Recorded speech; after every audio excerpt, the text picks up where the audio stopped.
Manufacture ಮಾಡೋಂಥವ್ರನ್ನ ಕೇಳ್ರಿ ಏನ್ರಿ ಆಗ್ತಾ ಇದ್ದೀರಾ ಇದ್ರೊಳಗಡೆ ಇಲಾಖೆಗೆ ಹೋಗಿ ಕೇಳಿ ಸರ್ ನಮ್ಗೆ ಯಾಕೆ ಈ ಲೈಸೆನ್ಸು ಈ ಲೈಸೆನ್ಸಿಂದ ನಮಗೇನು ಪ್ರಯೋಜನ ನಿಮ್ಗೆಲ್ಲ ಒಂದು ಕಡೆ ಅನ್ಯಾಯ ಆಗ್ತಾ ಇದೆ ಅಲ್ಲಿಗೆ ನಾನೇನು ಮಾಡೋಕ್ಕಾಗ್ತಾ ಇಲ್ಲ ಅನ್ನೋ ಕೊರಗಿದೆಯಲ್ಲ ಸರ್ ಅದು ಎಲ್ಲದಕ್ಕಿಂತ ದೊಡ್ಡ ಕೊರಗು ಸರ್ ದೊಡ್ಡ ನೋವದು ಅಲ್ಲಿ ಸಮಸ್ಯೆ ಇದೆ ಅಲ್ಲಿ ಪ್ರಾಬ್ಲಮ್ ಇದೆ ಅಲ್ಲಿ ನಾನೇನು ಮಾಡೋಕ್ಕಾಗ್ತಾ ಇಲ್ಲ ಅಂತಿದ್ರೆ ಅದು ದೊಡ್ಡ ಒಂದು ನಮ್ಮ ಜೀವನದಲ್ಲಿ ಬರುವಂಥ ನೋವದು ಆ ನೋವಿಗೆ ಪರಿಹಾರ ಏನಂತೇಳಿದ್ರೆ ಅದಕ್ಕೇನಾದ್ರು ನೀವು ಸ್ಪಂದಿಸ್ಬೇಕು.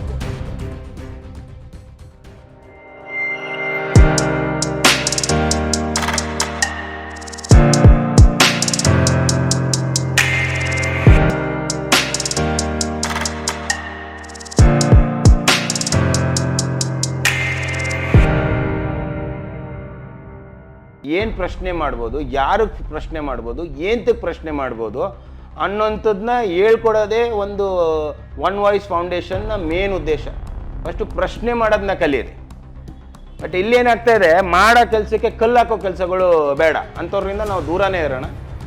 ನಮ್ಮಲ್ಲಿ ಏನು ಒಂದು ಸಂಸ್ಥೆಯಲ್ಲಿ ಒಂದು ಬೆಳವಣಿಗೆ ಎಷ್ಟು ಜನ ಇದ್ದಾರೆ ಅಷ್ಟು ಸಾಕು ಒಂದು ಒಳ್ಳೆ ಕೆಲಸ ಮಾಡೋದಕ್ಕೆ. ಆಮೇಲೆ ಎರಡನೇದು, ನೀವು ನನ್ನನ್ನು ಪ್ರಶ್ನೆ ಕೇಳೋಕ್ಕಿಂತ ಮುಂಚೆ ನೀವು ಕೆನಲ್ ಕ್ಲಬ್ ನಿಮ್ದೇನ್ರಿ ಇದರಲ್ಲಿ ಪಾತ್ರ, ನೀವು ಹೋಗ್ರಿ ನಾನು ಪೆಟ್ ಫುಡ್ ಮ್ಯಾನುಫ್ಯಾಕ್ಚರ್ ಮಾಡೋವಂಥವ್ರನ್ನ ಕೇಳ್ರಿ ಏನ್ರಿ ಆಗ್ತಾ ಇದ್ದೀರಾ ಇದ್ರೊಳಗಡೆ, ಇದನ್ನೇ ಯಾಕ್ರಿ ನಾವು ತಿನ್ನಿಸ್ಬೇಕು ಹೇಳಿ. ಪೆಟ್ ಬ್ರೀಡರ್ಸು ಡಾಗ್ ಬ್ರೀಡರ್ಸ್ಗೆ ನಮ್ಗೇನ್ರಿ ಮಾಡಿಕೊಟ್ಟಿದ್ದೀರಾ ಅನುಕೂಲ ಅಂತ ಹೇಳ್ಬಿಟ್ಟು ಕೇಳಿ.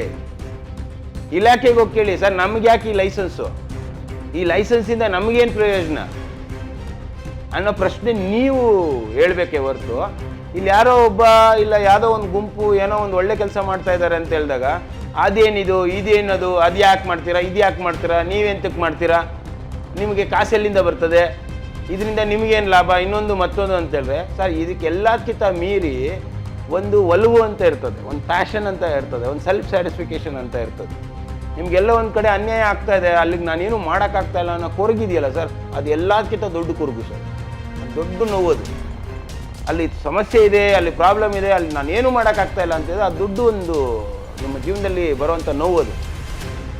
ಆ ನೋವಿಗೆ ಪರಿಹಾರ ಏನಂತೇಳಿದ್ರೆ ಅದಕ್ಕೇನಾದ್ರು ನೀವು ಸ್ಪಂದಿಸ್ಬೇಕು.